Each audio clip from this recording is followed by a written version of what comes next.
Magandang araw po sa inyo lahat. Welcome po sa panibagong video natin dito sa Makapili TV.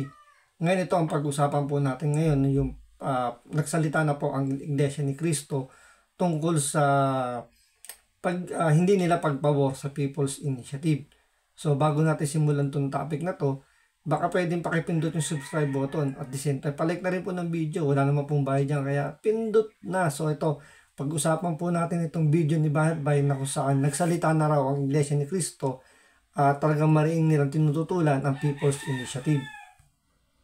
Araw mga kababayan, at eto na nga, eto na po yung inaantay ng ating ilang mga kababayan dahil nung tayo po ay nag-announce po na nagsalita ang Iglesia ni Cristo na tutulho dito sa PI. Ay marami hong mga nagmagaling dyan, alam mo yun, mga mema, yung mga nagmamarunong at sinabing, wala naman sinabi sa amin.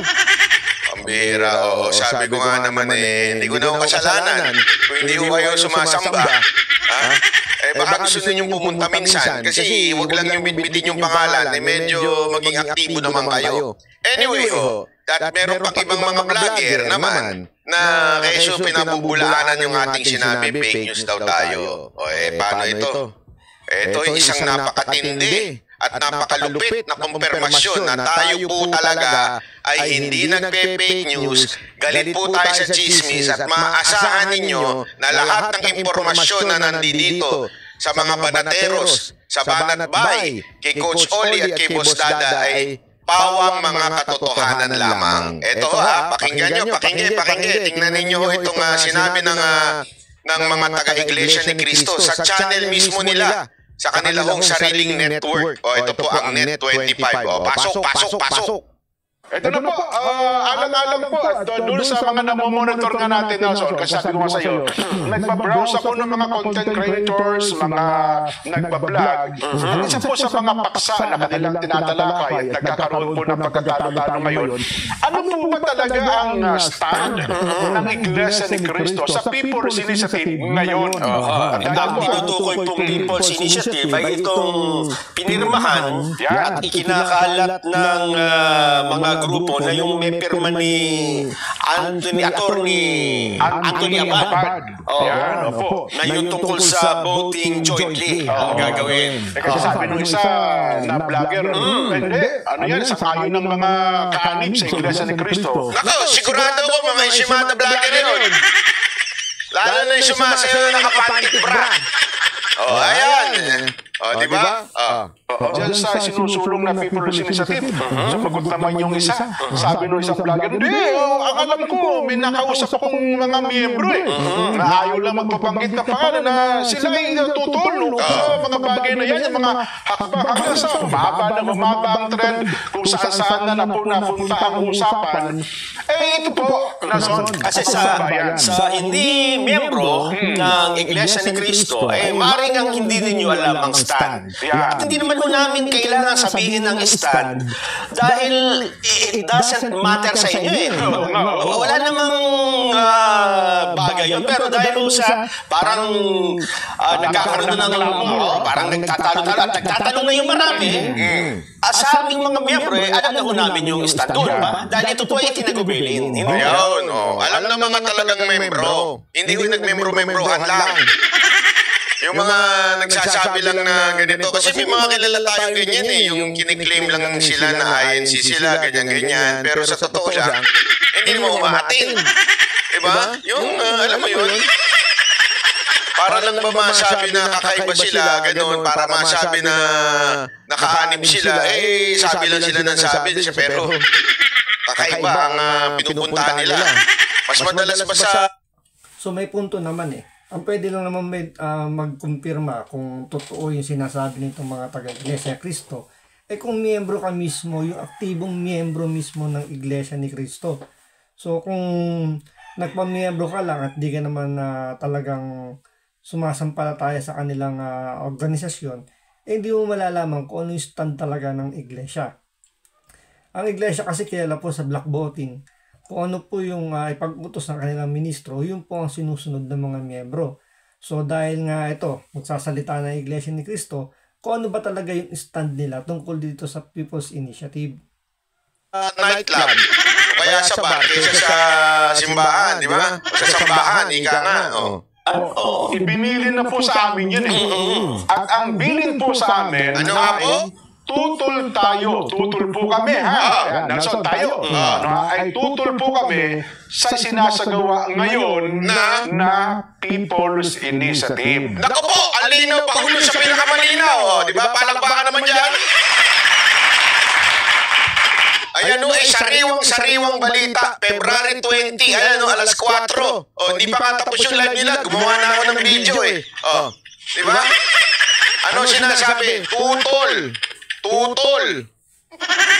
Di ba? Alinaw niyan, tutol ho sila sa PI. Okay, wala pa akong lilinaw dyan. Kung hindi, yan ang talagang pinakamalinaw na statement to mula sa Iglesia ni Cristo. Yan o ay Net 25. Siguro naman maniniwala na kayo dyan. Kahit ito pagbalik-balik na rin po natin, hindi naman po magsisinungaling yung mga yan dahil sa kanila munang mismong istasyon yan, di ba? Net 25. Ituloy natin para mas malinaw pa. Ulitin ko po, ha? Ulitin niya. Kami po, bilang dalawa na niya, bilang kaanong sa Iglesia ni Cristo, ay tutol po kami sa sinasagawa ngayon na People's Initiative. Hoy! Yung mga kongresista dyan, nako po. Ang ining-ining kayo kasi tutol. Baka lalong-lalo na yung mga claiming dyan na iglesia ako, kaanib ako. Baka naman gusto ninyong magsalita. Baka naman gusto ninyong magsalita at sabihin tutol din kayo. Hindi ko naman sinabing labanan yung inyong speaker. Alam ko naman, napakahirap niyan. Siya may hawak ng budget nyo. Pero sabihin nyo lang, tutol ako. Tandaan ninyo, anong unahin ninyo? Sino ang masusundin ninyo? Ang inyong paniniwala, ang inyong conviction, o ang inyong pitaka? So, comment down below. Pero kung sa akin palagay, mas pipiliin nila ang kailang pitaka o ang kanilang mga bulsa. So, kayo mga nanonood, ano ba sa tingin ninyo? Ano ba mas susundin nila? Sabi nga ni Vine. So, comment down below kung ano yung mas susundin nitong mga kongresista natin. So, tinatawagan natin ng mga kongresista dyan, ha? Pitaka o ang inyong paniniwala? Naku po, patay tayo dyan. So, alam nyo na kung sino kayo mga tinutukoy natin dito. At yung mga humihingi ng tulong, yung lumuluhod, papasok ng sambahan para sila'y basbasan at i-endorse ng INC ng mga kongresista dyan. Baka gusto ninyong makinig at sumunod. Kasi endorse pa sila sa inyo, hindi naman pala kayo nakikinig. Yun lang, ha? Ito, tuloy natin. Ito po ay ipinaabot sa mga tagubilin na buwan na no? Ang nakaraan, di ba? Parang Yun na importante dyan, buwan na. Bakit hindi kanyo pinapansin? At bakit tayo po ay nasabihan na iparating sa taong bayan? Kita nyo, mula nung ating inilabas ito sa ating channel, abay pumutok tong issue na to. Pumutok tong issue na to at ginawang pinag-usap-usapan sa netizen kasi parang hindi nila, alam mo yun, hindi nila alam na meron na palang ganitong nagsasalita. Dahil nga lumabas po dito sa ating channel, maraming salamat naman po doon sa ating kaibigan na nagsabi sa atin ito. At sabi nga tayo daw i-announce ito.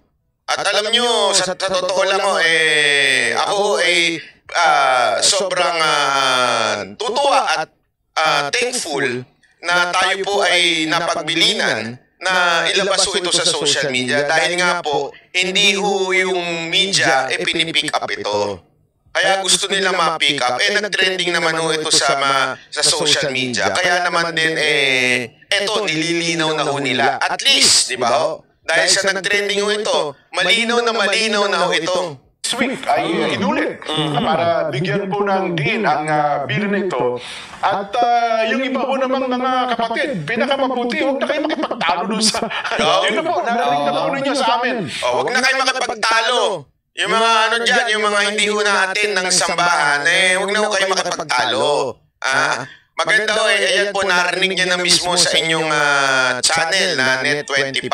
Ang stand ng Iglesia ni Cristo, at sana po naman sa mga vlogger, yaman din lamang nanonood at nakikinig po kayo ngayon, yun po ang stand ng mga kaanib sa Iglesia ni Cristo. Yun po ang bilin na tinanggap namin hanggang sa baba na son. Kasi meron tayong messaging na hindi na kagaya ng iba.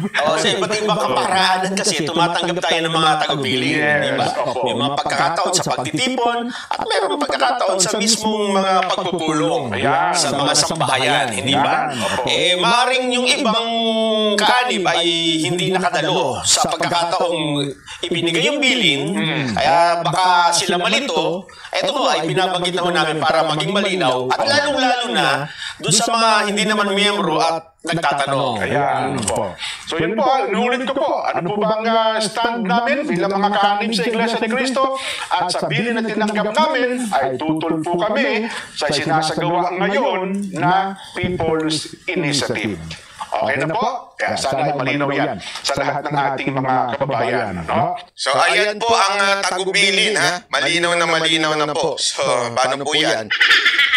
Yung mga nagsasabing hindi. Siguro naman din na malilito rito yung mga vloggers at ang mga ibang sumusubaybay. So sa mga nag-aalala. So sinabi na po ng Iglesia ni Cristo, hindi sila tutol sila sa People's Initiative. At wag nang makulit dahil ilang beses na lang inulit yan. So sa mga kongresista na pumapabor sa People's Initiative, wag na kayong umasa makakuha kayo ng suporta sa Iglesia ni Cristo dahil sila mismo ay tutol po dyan sa inyong ginagawang People's Initiative. So abangan pa po natin sa mga susunod na video kung ano po yung mga pwedeng maging update tungkol dito sa People's Initiative. So maraming salamat po.